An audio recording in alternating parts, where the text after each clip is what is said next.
All right, folks, we are back here on WLTH 1370 AM. It is 7:13 in the PM. Wow, went a whole hour on just what went wrong for the Democrats, and the answer is everything. That is Soul Bossa Nova that you hear playing in the background by the one and only Quincy Jones. Quincy Delight Jones II, the greatest music producer who ever lived. You might know that song as the Austin Powers theme song. Quincy Jones made that back in the 60s, man. Like, seriously. That's just what he did. He did everything from jazz to blues to hip-hop to R&B. His son ended up being one of the best hip-hop producers of the 90s. Produced for Tupac and some of everybody. Ice Cube, QD3 was his son's name. Did a lot of great work in the 90s himself. Really distinguished producer in his own right. But yeah, Quincy Jones passed away at 91 years old this week. I'm sorry, man. I don't even know what to say, bro. Just one of the greatest music producers the greatest music producer ever. Almost universally considered that.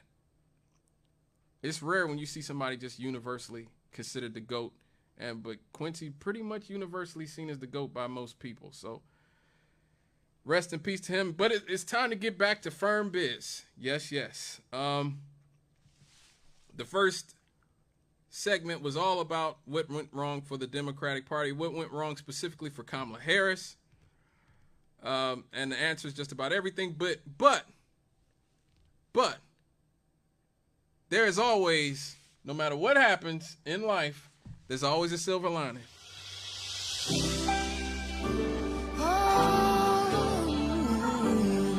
There is a light for the blind man, a sound for deaf ears.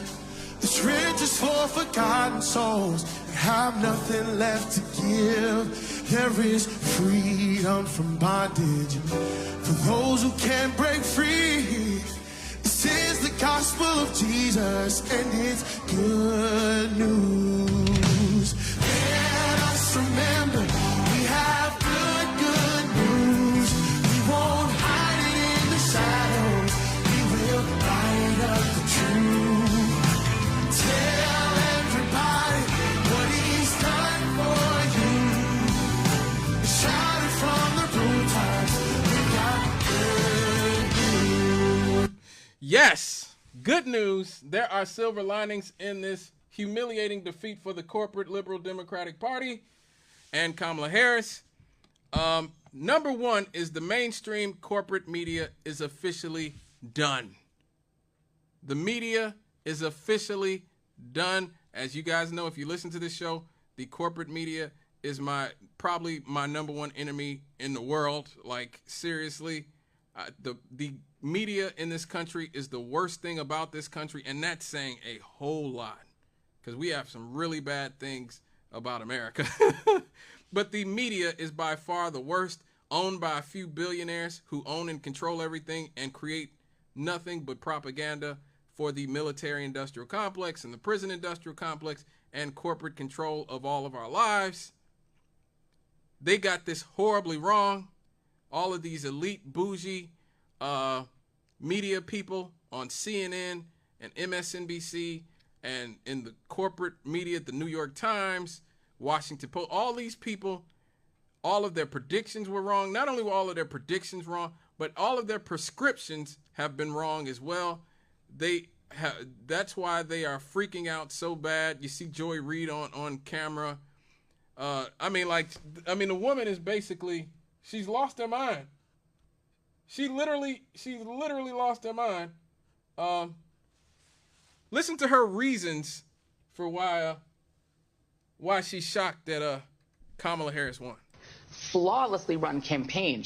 Queen Latifah never endorses anyone. She came out and endorsed. She had every prominent celebrity voice. She had the Taylor Swift, she had the Swifties, she had the Beehive. Like, you could not have run a better campaign in that short period of time. And I think that's still true. So Joy Reid's reasoning that Kamala Harris' campaign was run great was because celebrities like her. Like, how detached from reality can you be to think that just having celebrities like you is enough for the average person who is paying $7 for eggs? Just paid $7 for eggs, everybody, a few days ago. I was stunned. Oh my God, I just paid $7 for eggs. And you think that Beyonce and Taylor Swift, who are billionaires, literal billionaires, are going to sway the public? No, we passed that. Obama killed a lot of that, which is my next silver lining. The end of the Clinton-Obama era of the Democratic Party, all their surrogates, all of their apparatchiks, every single one of them, they have to go. The end of neoliberalism, the end of the sort of corporate liberalism where, we don't have to regulate Wall Street too hard. We can have some austerity. Oh, well, we can mass incarcerate black people some. We can do that, but if we just focus on gay marriage or gay issues and transgender this, the public won't mind. No, those days are over. The neoliberal consensus, the neoconservative consensus, where we support Democrats who just bomb indiscriminately and commit genocide, those days are over. Those days are over. The media and the Obamas and all these people are basically dog food to everybody under 50 years old in this country.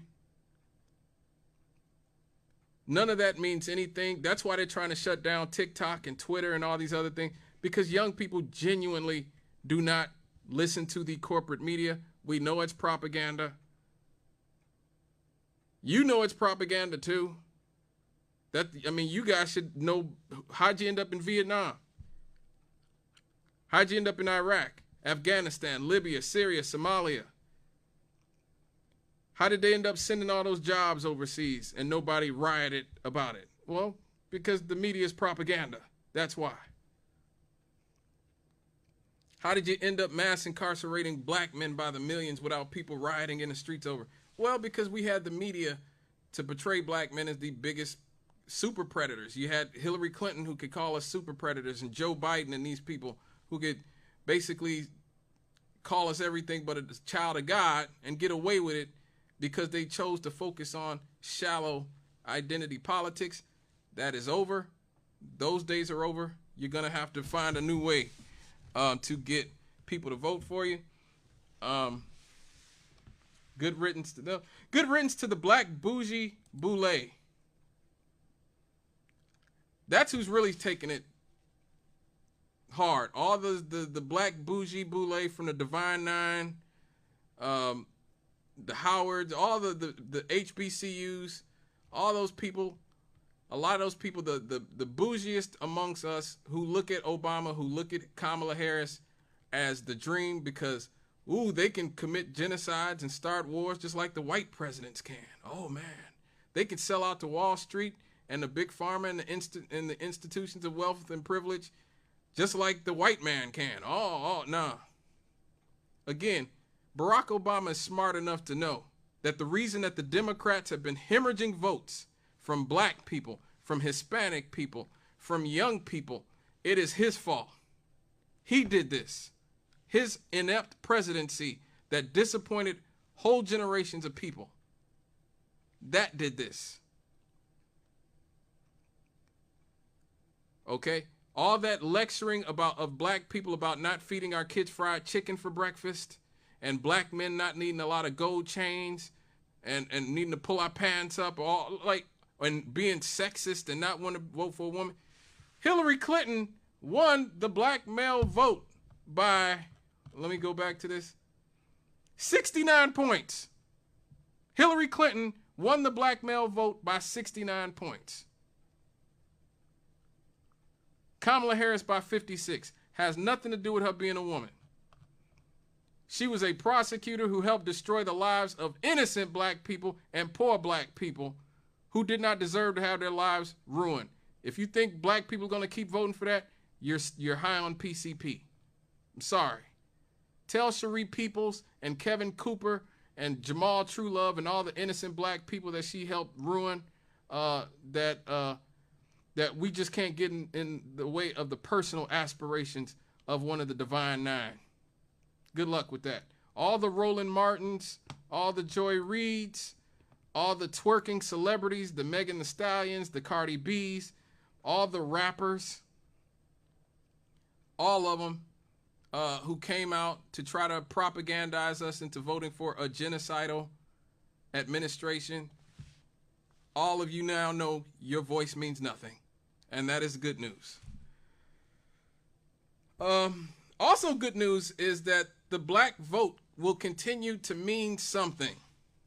Now that's probably the best news of all, because if the Democrats had won, if white women had come out for Kamala Harris, and she got the message that that she could lose tons of black votes and still win in spite of losing a lot of black votes, oh, that would be it for us. That would be it for us as a voting bloc in this country. Now they know. They got to come correct. No more twerking rappers. No more voter die. No more Joy Reids and Roland Martins. No more Negro whisperers lecturing us. No. Come correct or get the hell out of our face as black people. So the black vote means something. And they got to talk about reparations. And they got to talk about ending this mass incarceration that has destroyed our communities. Or they will not be getting, again, particularly younger black people under 50 to come and vote for them. There you go. Sorry. And also, Trump saw huge inroads in places like Chicago and in Illinois, where those illegal immigrants have taken over the city of Chicago. Brandon Johnson is next. Brandon Johnson is next. London Breed just lost in San Francisco, the black woman who was running San Francisco because of all these problems. Brandon Johnson is next. You next, Brandon Johnson. You're next. All y'all thinking you could replace us with immigration? Nah. Good luck with that. You're gone. Brandon, I just don't see Brandon Johnson surviving this. So all the black bougie boule, the Negro whisperers, all of y'all time is up. The black vote means something. You can't tell us what to do anymore. The spell has been broken. You can thank Barack Obama. Also, good news is that black women and women of color, I know a lot of people hate that term, but it's actually it actually fits, that aren't genocidal maniacs did pretty well. Angela also Brooks won in Maryland. Now Maryland has a black senator, a black female senator from Prince George's County. So she has done well.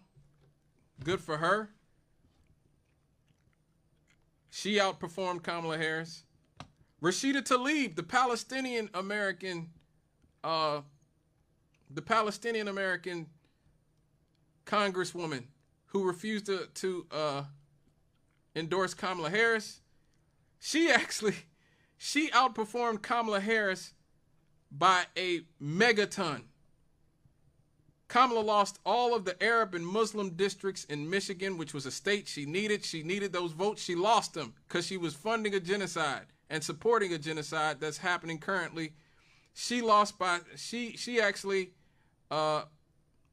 lost to Trump by 7 points in Dearborn, Michigan, which is the most Arab country in America, Arab city in America.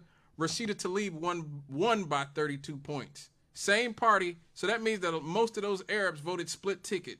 They voted for Rashida Tlaib, but then they voted against Kamala Harris. Let that be a lesson. Summer Lee also won from Pennsylvania, another young black sister who, the corporate wing of the Democratic Party, AIPAC, all of them targeted her. Summer Lee won anyway. Ilhan Omar won anyway. Ilhan Omar actually won a district that Kamala Harris lost. So again, split ticket voting. People voted for Ilhan Omar, a black Muslim woman but refused to vote for Kamala Harris.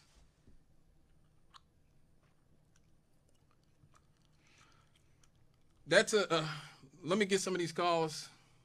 Let me get some of these calls in really quick. Hello, caller. Yes, sir. I'm just wondering, you've given, I know you started back with past Barack and all of, but how many presidents actually did anything for reformation for black people? None of them. What are you talking about? I'm not talking about Obama. I'm talking about all the stuff Obama did, like no. illegal detention. What I'm saying is, you said that, okay, President Trump, did he ever do anything for reformation for black people? No. No, I didn't say you should vote for Trump. What president did? What president have? But that's why I said, going forward, you're going to have to. If you want to get the black vote in mass, if you want to energize black people, you're going to have to. Okay, because, let me finish. All I'm asking you is, which president? Are you going to let me finish? Let me finish. Yes, in the sir. future. In the future. So we're not counting the past. The past don't count. No, not in the future, it doesn't. Bringing up Barack Obama. In the future, you're going to have to. Again, what I said was let me finish, because Barack Obama did not handle business, now black voters have changed. Let me finish. Because he didn't handle business, black voters have changed. Black voters in 2008 said him being black was enough. That's it. Let me finish. They said, you being black is enough. You having a black wife, we trust that you going to look out for us, that you going to bring us to the promised land. He didn't do that. And so let me say this. Black voters said, oh, this is not going to work that way anymore. Okay, and so in the near future, black presidents are not going, candidates in general are not going to be able to get the majority of black voters to come out for them without making specific promises to the black community. Okay, the days of being able to say, vote for me because I'm black, and that's it. Okay, Donald Trump became president after Barack Obama, correct? Donald Trump didn't get 90% of the black vote. Donald Trump didn't get 90% of the black vote. If you want 90% of the black vote, you're going to have to do something for black people, specifically. If you want 90% of the black vote, you're going to have to do something specifically for black people. What is he saying he's doing for black people now? That's what Donald Trump's not getting 90% of the black vote. That ain't what He's not getting 90% of the black vote. Okay, so he don't do nothing for black people. He's not going to get 90% of the black vote, sister. All right? But thank you for calling. I got another caller. Hello, caller. Listen, What's up? I enjoy your show. Thank you. But so you much. lay off Obama now. No. Because he did the best that he could with what he had. Destroying African countries is not the best he could do. Yeah. How's that the best he could do? How's destroying an African country with the highest living standard the best he could do? How's that the best he could do? Lay off of Obama. Well, thank you for your call. Nah, we're not laying off on Obama here. If you're going to destroy African countries, if you're going to lecture black people about not eating fried chicken for breakfast and tell us that we don't need a bunch of gold chains to be a man, then no. This is why this is happening to the black community, period. This is why this is happening. This is why you're seeing radicalized people who are saying, fool me once, shame on you. Fool me twice, shame on me. We're not just going to vote for you because you black anymore. That ain't enough anymore. And so, no, you're not going to get the huge margins that Obama got from black people again. Maybe ever again, unless you come correct, period. Now, let me say this. Let's talk about the Trump administration really quick. The GOP won a mandate for the first time since 2004, which is, I'm pretty shocked by that. I think nobody predicted that Donald Trump would win the popular vote. People said he'd win the Electoral College. Even the best pollsters in the world got the fact that Donald Trump had him winning the popular vote, got it wrong. Everybody got that wrong. Even people who had him winning the Electoral College did not have him winning the popular vote. So what does that mean? It means, the Republicans may be taking, I don't think the House is fully settled yet, but it does not look good for the Democrats in the House. The only silver lining I can see from the silver lining I can see from that is that we know what happened when George Bush won a mandate in 2004, which is the last time the Republicans did it. He had a disastrous second term. He did. If you guys remember, the Republicans had a disastrous second Bush term. And that's why Obama got elected in the first place, was because Bush had such a disastrous term and the Republican Party self-destructed. Luckily for you, Donald Trump's one of the most self-destructive people on the planet.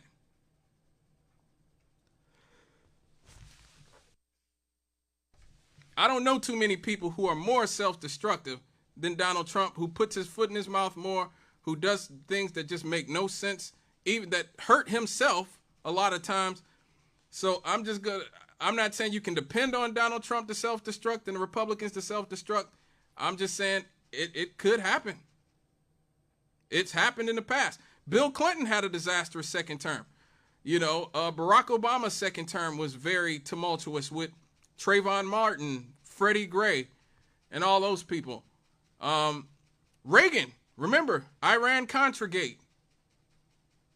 The economy had collapsed in 1987. You had the savings and loan scandal. Reagan's second term was pretty disastrous in a lot of ways too. So those second terms is when presidents get into trouble. So, I mean, it looks pretty bad now, but Donald Trump with a mandate, I'm not gonna bet on him to self-destruct, but I won't put it past him. It's very likely that he will do something self-destructive, or the Republicans in general will do something self-destructive, because they can't help it, because they're full of crap too. There you go. Also, silver lining is J.D. Vance. I know the media has how they cover J.D. Vance, and J.D. Vance is a grifter and a sort of an opportunist. But in some ways, J.D. Vance is better than the mainstream corporate Republican wing of the Republican Party. In a lot of ways, he has a lot more populist instincts. He likes Lena Khan. That's the thing that I find a silver lining in J.D. Vance being the vice president. If he can convince Trump to keep Lena Khan, who is the head of the Federal Trade Commission, who has gone after all those corporations, there's no guarantee Trump will listen to him. Again, Trump does what he wants, which is one of the reasons why Trump is so self-destructive, because he doesn't want to listen to anybody, even people who are smarter than him, which is why in some ways I fear Trump less than I fear a lot of the Democrats, because Trump is a moron and seem to be incapable of doing a lot of things. That's a good thing that Vance has more populist instincts, more likely to keep Lena Khan, more likely to maintain an anti-corporate mentality, that because now a lot of those type of Republicans view corporations as being woke and being left-wing. I don't know why they view them as left-wing, but they do. So maybe he will continue to punish the corporate state just because he thinks they are left-wing. Hopefully. That, again, that's wishful thinking. Also, Vladimir Putin has said that Russia is not going to abandon the U.S. dollar. That's big. That's big because BRICS starting its own currency to compete with the U.S. dollar would have been disastrous for the United States. Everything would cost way more if they all just abandoned the U.S. dollar. We've talked about that before. Hopefully, whatever Trump said to Putin behind closed doors or vice versa, I know how their relationship is portrayed in the corporate media, but that is because the media wants to go to war with Russia. But not abandoning the U.S. dollar is big. That's a silver lining right there. Also, it's a good time to organize to fight back against the Republican agenda, fight back against Project 2025. Maybe now people on the left, Democrats and leftists, can work together finally, instead of them disrespecting us at all times, to fight back against corporate power, to fight back against the military-industrial complex, the prison-industrial complex, and all these horrific things that the Clintons and the Obamas and all those other sellout corporate Democrats have supported for the last 40 years. Hopefully now that there is a clear and present danger in Donald Trump, we can coalesce around a real agenda for the working classes, for the poor, for black people specifically.